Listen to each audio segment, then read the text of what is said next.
பொதிகை மலர் web டிவிக்காக செய்திகள் வாசிப்பது விழுப்புரத்திலிருந்து பொன்னுசாமி. வந்து கொண்டிருக்கிற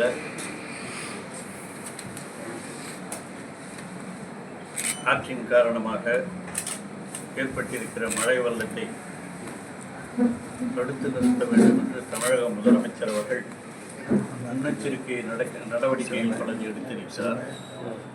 அதேபோல இந்த வெள்ளத்தினால் பாதிக்கப்பட்டவர்களுக்கும் நிவாரண உதவிகளை வழங்க வேண்டும் என்று அரசுத்துறை அதிகாரிகளுக்கும் எங்களுக்கும் அவர் அறிவுறுத்தி அவர் பல்வேறு பணிகளை செய்து கொண்டிருக்கிறார். இன்று காலையில் கூட சென்னையிலே எழிலகத்திற்கு சென்று அங்கே கட்டுப்பாட்டு அறையிலிருந்து பல்வேறு மாவட்டங்களோடு குறிப்பாக இன்று நேற்று வந்தது தென் மாவட்டங்களிலே அதிக நிற்கிற காரணத்தினால் அந்த மாவட்ட அதிகாரிகளோடு கலந்து பேசி அதை தடுத்து நிறுத்துவதற்கான நடவடிக்கைகளை எடுக்குமாறு வலியுறுத்தி இருக்கிறார்கள்.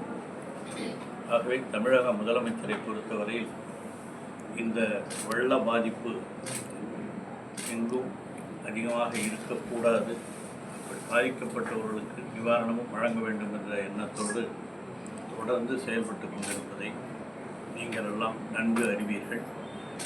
இப்படி இருந்தும் கூட அரசியலாக்குவதற்காக சில பேர் சிலரை சொல்லிக் கொண்டிருந்தாலும் அதை பற்றியெல்லாம் கவலைப்படாமல் மக்கள் நலனை கருத்தில் கொண்டு தமிழக முதலமைச்சர் அவர்கள் செய்து கொண்டிருப்பதை நீங்கள் அறிவீர்கள். குறிப்பாக விழுப்புரம் மாவட்டத்தை பொறுத்தவரையில் கடந்த புயல் மற்றும் வெள்ளத்தின் காரணமாக பல்வேறு பகுதிகளில் பாதிக்கப்பட்டு அந்த பகுதிகளுக்கெல்லாம் அங்கிருந்தே பல்வேறு அமைச்சர்களையும் பல்வேறு அரசு துறை அதிகாரிகளையும் அனுப்பி வைத்து அந்த இடர்களை எல்லாம் நீக்குவதற்கு பல்வேறு ஏற்பாடுகளை செய்ததையும் நீங்கள் அறிவீர்கள்.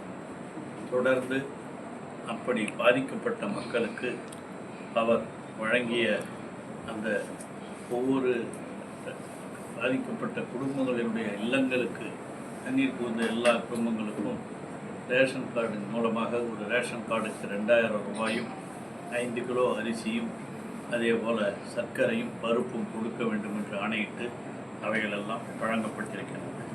நம்முடைய மாவட்டத்தில் மட்டும் கிட்டத்தட்ட முதல் கட்டமாக நாம் எடுத்த கணக்கின்படி 4,12,000 பேர்களுக்கு அவர்களுக்கு இந்த 2000 ரூபாய் உதவித்தொகை நான் சொன்னதை போல அரிசி பருப்பு சர்க்கரை எல்லாம் வழங்கப்பட்டிருக்கிறது. அப்படி வழங்கப்பட்டிருக்கும் பொழுது அவர்களிலே சில பேர் அந்த கார்டுகள் டோக்கன் கொடுக்கப்பட்டவர்களிடமிருந்து கார்டுகள் பெற்றுக்கொள்ளவில்லை. அப்படி பெற்றுக்கொள்ளாதவர்களோடு கூட நாம் இது புதன்கிழமையோடு நாம் முடிக்க வேண்டும் என்று முதல் கட்டமாக இந்த 4,18,000 பேருக்கும் முதல் கட்டமாக இந்த நிதிகள்லாம் வழங்கப்பட வேண்டும் என்று அறிவித்தது. அதிலே சில பேர்கள் கிட்டத்தட்ட ஒரு 30,000 பேர் அதில் வராமல் இருந்தார்கள். அவர்களுக்கும் ஒரு 2 நாட்கள் வியாழன் வெள்ளி காலத்தை நீட்டித்து இன்று மாலைக்குள் வெள்ளிக்கிழமை மாலைக்குள் அவர்கள் பெற்றுக்கொள்ள வேண்டும் என்று ஆணையிடப்பட்டிருக்கிறது. அது மட்டும் இல்லாமல் அந்த 4,14,000 இல்லாமல் மேலும் கணக்கெடுத்ததன் அடிப்படையிலே கிட்டத்தட்ட இன்னும் ஒரு 1,00,000 பேர் 1,00,000 கார்டுகளுக்கு அந்த நிதியும் வழங்கப்படவிருக்கிறது. அது 2வது கட்டமாக வழங்குவதற்கான நடைமுறைகள் எல்லாம் செய்யப்பட்டு கொண்டிருக்கின்றன. அவைகளும் வழங்கப்பட்டு கொண்டிருக்கின்றன. அதுவும் ஞாயிற்றுக்கிழமைக்குள் முடிந்துவிடும். ஆகவே இந்த பாதிக்கப்பட்ட இந்த அளவுக்கு மக்களுக்கு உதவிய ஒரே முதலமைச்சர் நம்முடைய தமிழக முதலமைச்சர் தளபதி அவர்களுக்கு விழுப்புரம் மாவட்டத்து மக்களின் சார்பாக நான் நன்றியை சொல்ல விரும்புகிறேன். இந்த அரசு தரப்பிலே வழங்கப்பட்ட உதவிகள் அது மட்டும் இல்லாமல் தமிழக முதலமைச்சர் அவர்கள் பல்வேறு மாவட்டத்திலே இருக்கிற கழகத் தோழர்களுக்கெல்லாம் அறிவுறுத்தி அவர்களின் மூலமாக இங்கே அரிசி அதே போல் மளிகை பொருட்கள் புடவைகள் போன்றவைகளெல்லாம் கூட வழங்கப்பட்டு வந்திருக்கின்றன.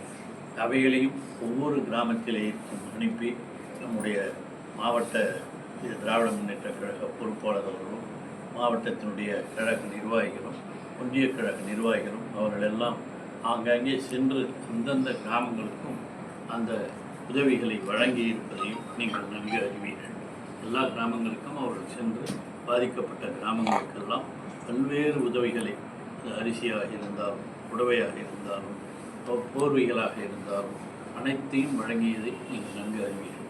குறிப்பாக அரகண்டநல்லூர் கிராமம் அந்த பகுதி பேரூராட்சி பாதிக்கப்பட்டது. அந்த இடத்திலே வீடு வீடாக சென்று கூட நம்முடைய மாவட்ட பொறுப்பாளர் கௌதம் சிங் அவர்கள் அங்கே இந்த நிவாரணப் பொருட்கள் கழகத்தின் சார்பாக வழங்கியதையும் நீங்கள் அங்கு அறிவீர்கள். ஆகவே எல்லா பகுதிகளிலேயும் அரசும் இந்த திராவிட முன்னேற்ற கழகமும் பல்வேறு பணிகளை செய்திருக்கின்றன. இதன் அடிப்படையில் தான் அவர்களுக்கு கிட்டத்தட்ட 37,611 பேர்களுக்கு அரசின் சார்பாக போர்வைகள் வழங்கப்பட்டிருக்கின்றன. 37,600 பேர்களுக்கு பாய்கள் வழங்கப்பட்டிருக்கின்றன. ஆக போர்வை, பாய் போன்றவைகள் எல்லாம் கூட அவர்களுக்கு அரசு தரப்பின் சார்பிலே வழங்கப்பட்டிருக்கின்றன. 142 இடங்களில் மருத்துவ முகாம்கள் நடத்தப்பட்டு அந்த முகாம்களின் மூலமாக இந்த பல்வேறு பேர்கள் 7,841 பேர்களுக்கு வைத்தியம் வழங்கப்பட்டிருக்கிறது. அதெல்லாம் மட்டும் இல்லாமல் குடிசை வீடு மற்றும் ஓட்டு வீடுகள், அதில் பாதிக்கப்பட்ட வீடுகளுக்கு 10,000 ரூபாய் நிதி வழங்க வேண்டும் என்று தமிழக முதலமைச்சர் அறிவித்திருந்தார்கள். அந்த அடிப்படையில் நம்முடைய மாவட்டத்தில் 4,635 குடிசை மற்றும் வீடுகள் பாதிக்கப்பட்டு, சுவர் போன்றவைகள்லாம் பாதிக்கப்பட்டு இந்த வீடுகள் கணக்கெடுக்கப்பட்டு அதில் 3,300 வீடுகளுக்கு வழங்கப்பட்டு விட்டன. மீதமுள்ள வீடுகளுக்கும் வழங்கும்படி தொடர்ந்து கொண்டிருக்கிறது. அதே போல் இந்த கால்நடைகள், ஆடுகள் உயிரிழந்திருந்தால் அவைகளுக்கு 4,000 ரூபாய் வழங்க வேண்டும் என்று முதலமைச்சர் அவர்கள் ஆணையிட்டிருந்தார்கள்.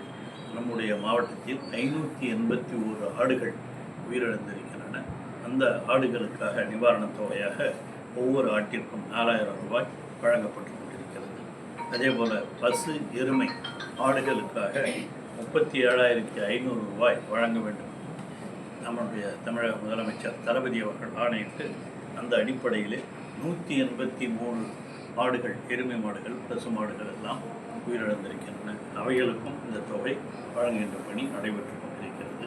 அதே போல் கன்றுக்குட்டிகள், அந்த கன்றுக்குட்டிகளுக்காக 20,000 ரூபாய் வழங்க வேண்டும் என்று முதலமைச்சர் அவர்கள் ஆணையிட்டதன் அடிப்படையில் கிட்டத்தட்ட 173 கன்றுக்குட்டிகளுக்கு அந்த வீட்டு சொந்த உரிமையாளர்களுக்கு இந்த தொகையும் வழங்கப்பட்டு கொண்டிருக்கிறது. கோழி போன்ற பறவைகள், அது மட்டும் கிட்டத்தட்ட 2,29,980 அந்த கோழி பறவைகள் இனங்கள்லாம் அவைகளும் இங்கே காணாமல் போய் பறந்து உயிர் நீத்திருக்கின்றன. அந்த இல்லங்களுக்கு கூட ஒவ்வொரு கோழிக்கும் இந்த வாத்து, பறவை போன்ற பறவை இனங்களுக்கு எல்லாம் ஒவ்வொரு வீட்டு ஒரு உரிமையாளருக்கும் ஒரு பறவைக்கு 100 ரூபாய் என்ற அடிப்படையிலே கொடுக்கப்பட்டிருக்கிறது. ஆகவே இவைகளெல்லாம் வழங்கப்பட்டிருப்பதோடு விவசாயிகளுக்கு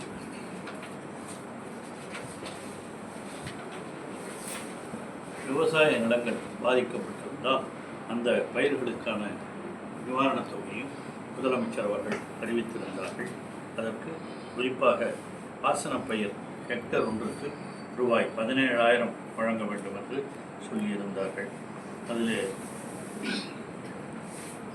குறிப்பாக பெஞ்சல் புயல் காரணமாக விழுப்புரம் மாவட்டத்தில் 72,334 விவசாயிகளுக்கு சொந்தமான 80,560 ஹெக்டர் வேளாண் நிலங்கள், வேளாண் நிலங்கள்னால் நெல் இந்த மாதிரி பயிர் இருக்கிறது, வேளாண் நிலங்கள், அந்த நிலங்கள் பாதிப்படைந்திருப்பதாக இதுவரை கணக்கெடுக்கப்பட்டு அவைகளுக்கும் நிவாரணத் தொகைகள் வழங்கப்பட்டு கொண்டிருக்கின்றன. அதுபோல் தோட்டப்பயிர்கள், சவுக்கு போன்ற பயிர்கள் எல்லாம் பாதிக்கப்பட்டால் அவைகளுக்கும் நிவாரணம் வழங்க வேண்டும் என்ற முதலமைச்சர் அவர்கள் ஆணையிட்டதன் அடிப்படையிலே 33,322 விவசாயிகளுக்கு சொந்தமான 30,433 ஹெக்டர்கள் இது போன்ற தோட்டப்பயிர்கள் அவைகளெல்லாம் பாழாகி இருக்கின்றன. அவைகளுக்கும் இங்கே இந்த உதவித்தொகை வழங்குவதற்கான ஏற்பாடுகள் எல்லாம் செய்யப்பட்டிருக்கின்றன. ஆகவே இந்த வீடு இழந்தவர்களுக்கு மட்டுமின்றி இந்த வீட்டிலே கூட முழுமையாக வீடு இழந்தவர்கள் அவருடைய எண்ணிக்கை 330 பேர். அந்த 330 வீடுகளுக்கும் முதலமைச்சரே அறிவித்திருந்தார், கலைஞர் கனவு இல்ல திட்டத்தின் மூலமாக அவர்களுக்கு இல்லம் கட்டித்தரப்படும் என்று அறிவித்த அடிப்படையிலே அந்த 334 பேர்களுக்கும் அந்த பணியை மாவட்ட ஆட்சியர் அவர்களும் அரசு துறை அதிகாரிகளும் மேற்கொண்டு அதை செய்ய வைக்கிறார்கள். அதற்கான நடவடிக்கைகளும் எடுக்கப்பட்டு கொண்டிருக்கின்றன. இதுதான் நடைபெறுகின்ற முக்கியமான பணிகள்.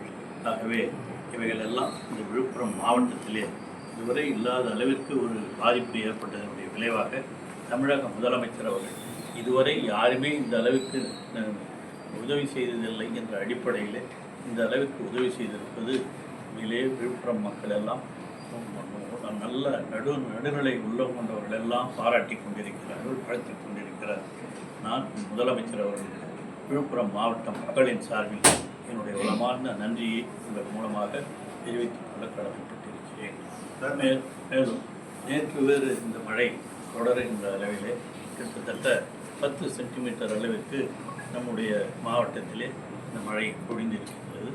இந்த மழை பொழிவுக்காக இந்த முதல் மழையிலேயே நம்முடைய மாவட்ட ஆட்சியரும் மற்ற அரசு துறை அதிகாரிகளும் எல்லாம் எடுத்த நடவடிக்கைகளின் காரணமாக ஓரளவிற்கு வெள்ளமெல்லாம்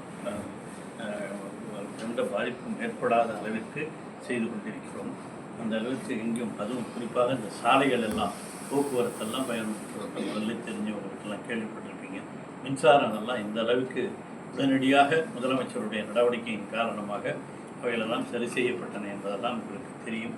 சாலை பணிகளும் ஓரளவுக்கு டெம்பரரியாக நிரந்தரமாக அவைகள் செய்வதற்கு காரணம். ஆனாலும் தற்காலிகமாக எல்லா பேருந்துகளும் போக்குவரத்து தடையில்லாமல் இருப்பதற்காக அந்த பணிகளும் செய்யப்பட்டிருக்கின்றன.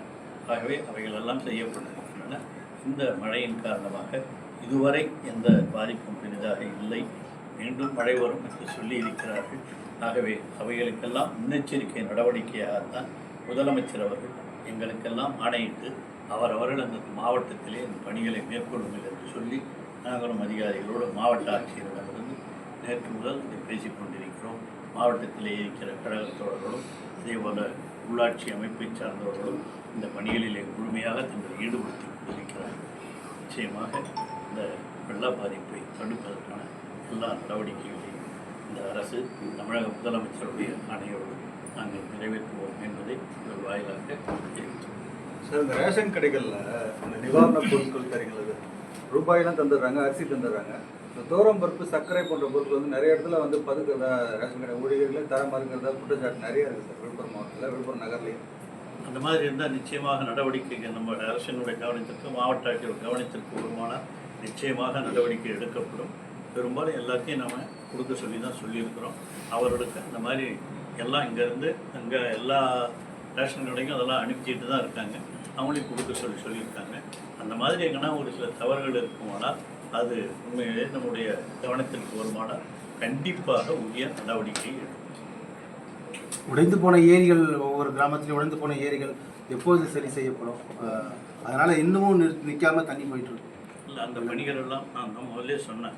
அந்த மாதிரி சில பணிகள் எல்லாம் ஏரி உடைஞ்சது போனதெல்லாம் கூட நாம் கணக்கெடுத்து அதெல்லாம் டெம்பரரியாக சிலதை தண்ணி போகாமல் வரதுக்கு எல்லா வழியும் செஞ்சுருக்கிறோம்.